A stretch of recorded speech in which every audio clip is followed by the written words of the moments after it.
खुश आमदीद मरहबा कहते हैं।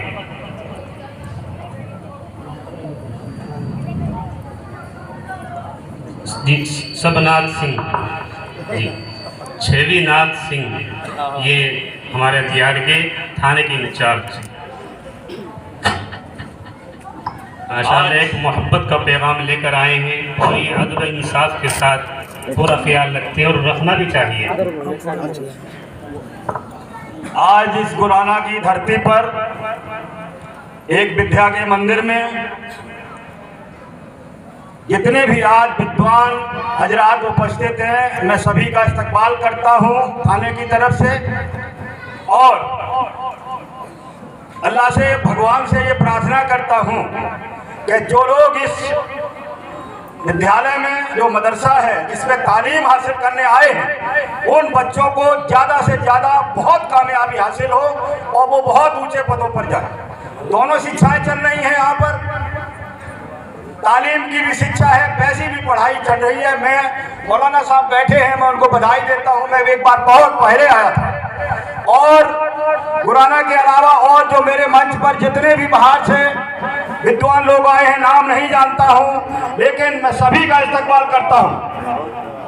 उसके बाद मैं आज आप लोगों से जितने यहाँ जलसे में हाजिर हैं, मैं सबसे गुजारिश करता हूं कि मेरी बात सुनने के लिए पूरे मन के साथ मुझे 5 मिनट चाहिए।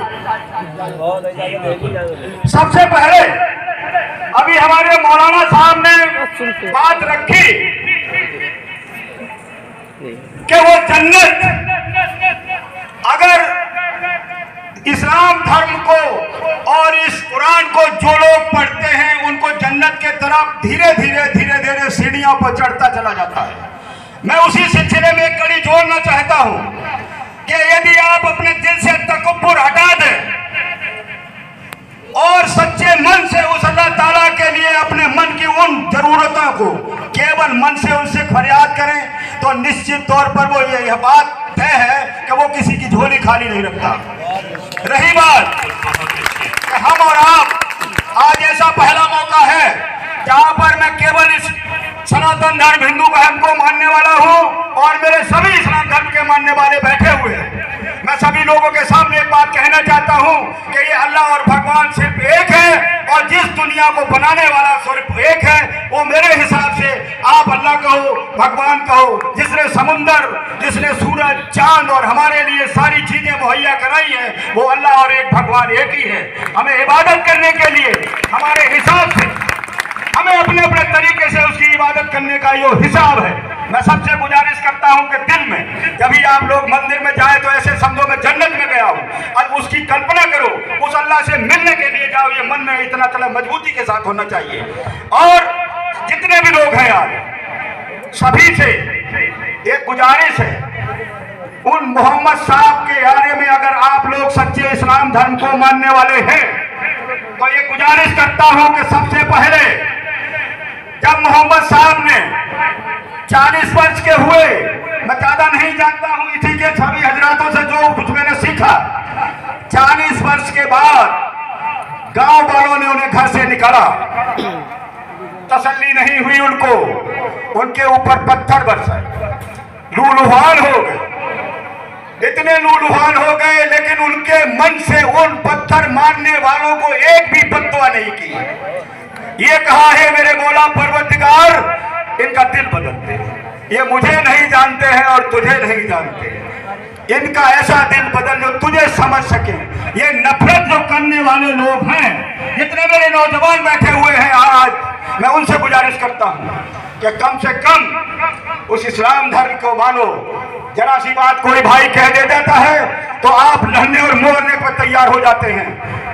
मेरा एक ही मकसद है, भाईचारा कायम, अपने से छोटों पर रहें। जो करता है वो बड़ा है, जो तकब्बुर करता है उसका नाश बहुत जल्दी हो जाता है। सबसे पहले दो ही बात करूंगा कि ना तो तकब्बुर करो, और जो इस्लाम धर्म की सच्ची इबादत है, बात बरती नवाज और दस्तरखान की जो व्यवस्था थी मिल बांट के खाने की, अपने पड़ोसी का ख्याल रखना है कि भूखा है यार, मैंने खाना खाया तो तुम्हारा खाना वाजिब नहीं है। अपने पड़ोसी का ध्यान रखना और ज़कात निकालना उस फैन कमाई से उन गरीब मजलूमों की मदद करना, ये है इस्लाम धर्म का असली संदेश। आज लोग अपने भाई का गला दबा करके उसके पर कब्जा करना चाहते हैं। ऐसा इस्लाम धर्म को मानने वालों को कोई सुकून नहीं है। अपने भाइयों का ख्याल रखो, मेहनत और मजदूरी के साथ उन लोगों का जिनका कोई नहीं है, जो यतीम हैं, जिनके परिवार से सब माँ बाप का छाया छिड़ गया है, ऐसे लोगों की मदद करो। ऐसे लोगों की मदद करना यही सबसे बड़ी सच्चा इस्लाम है।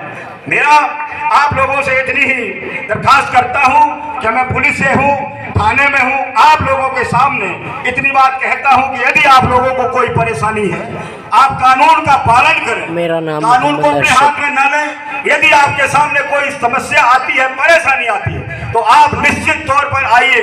मैंने अपना सब लोगों को नंबर दिया हुआ है, थाने में आएंगे, हम आपकी पूरी समस्या का समाधान करेंगे। और आज का माहौल है कि आप लोग लड़ाइयों से बचें, प्रेम और मोहब्बत का भाईचारा कायम करें। और बच्चों से यह आग्रह करता हूं कि पढ़ाई करने के लिए 7 समंदर पार जाना पड़े, तालीम हासिल, बच्चे हुनर सीखने के लिए कहीं जाना पड़े, वहां जाओ, बढ़िया से बढ़िया तालीम हासिल करो। और अपने बड़े बुजुर्गों को, जो लोग आज बैठे हुए हैं, जो बड़े बुजुर्गों के लिए उनके लिए सताते हैं, मैं निश्चित तौर पे कहता हूं कि जिस बाप के आंखों से अगर एक आंसू की बूंद खुल गई अपने बेटे के कारनामों से, तो उसे बेटे को कभी भी सुकून नफूज नहीं हो सकता है। वो बेटा सुकून में नहीं रह सकता जिसने अपने माँ बाप को दिल दुखाता है। तो मैं आज आग्रह करता हूं अपने उन बच्चों से, उसने नौजवानों से, कि जो बूढ़े माँ बाप हैं उनकी सेवा करो, अच्छी सेवा करो, उनको दिल मत दुखाओ। ये शरीर तुम्हारा भी बुढ़ा होगा, किसी दिन चलने लायक नहीं रहो। आपको भी भरोसा करना पड़ेगा कि मेरी भी कोई मदद करे। तो अपने माँ बाप को, यही कहते हैं माँ बाप के पैरों के नीचे जन्नत है, सेवा में सबसे बड़ा माहौल है। आप लोगों के साथ मैं सभी लोगों का इस्तेमाल करता हूँ और समय कम है, और जितने भी जलसा करने वाले और जो मेरे बाहर से सभी लोग आए हैं, सभी हजरातों को मैं इस्तेमाल करता हूँ गुराना में आने का। और बहुत बहुत धन्यवाद। मैं जानता कुछ नहीं, अगर कोई गलत वही बात निकल रही हो तो उसे आप अन्यथा न लें। धन्यवाद। बहुत बहुत शुक्रिया शिवनाथ सिंह जी यादव, मैं आपको आना है पूरे गांव की तरफ से